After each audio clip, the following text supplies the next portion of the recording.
Hello, my name is Jibin Thomas, and I am a senior at the University of Texas at Austin. Today, I'm going to teach you an important part of the design process, the House of Quality. The House of Quality's main purpose is to establish engineering requirements that could qualitatively measure customer needs.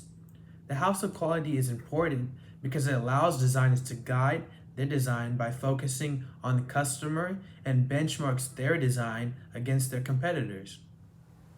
To fill in your house of quality, all you need to complete are these 6 simple steps. Step 1, the weighted customer needs. Step 2, competitive benchmarking. Steps 3 and 4 are the measurable engineering requirements versus the customer needs. Step 5 includes the targets. And step 6 includes the metric conflicts and the synergies. An example that I can use today is to design a new gaming system. In this example, I'll use competitor A as a PS5 and competitor B as an Xbox Series X. The first step of your house of quality is to create a weighted customer needs list based on your customer needs analysis. I decided to divide my customer needs into several different categories, including architecture, ergonomics, performance, aesthetic, and cost. And to start building my house of quality, I can first take my weighted customer needs list that I just created and fill out the what section.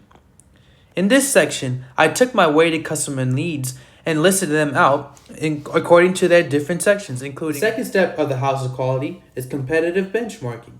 In this case, we can compare A, the PS5, B, the Xbox Series X, and my target design to see how well each design fits the desires of the customer. For example, I want to make a design that is more portable than either the PS5 or the Xbox Series X. However, I do not care if my cost is much higher than the Xbox Series X, since my design will be more expensive based on its added features. The next step of our house of quality deals with the how. In this step, we transform our customer needs list into measurable engineering requirements.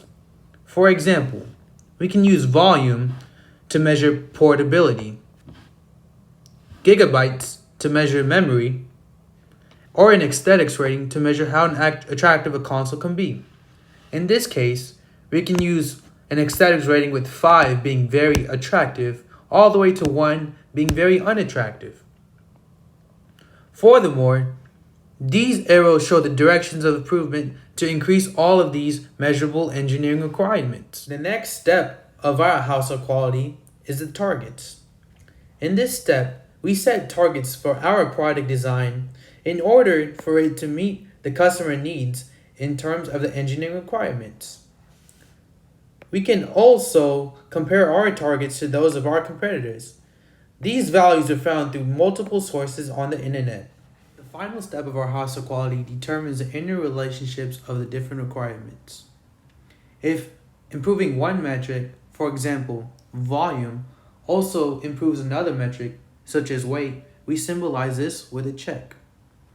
On the flip side, if improving one metric has a possible negative relationship, we symbolize with the X. For example, if aesthetics rating improves, it can have a possible negative relationship with cost.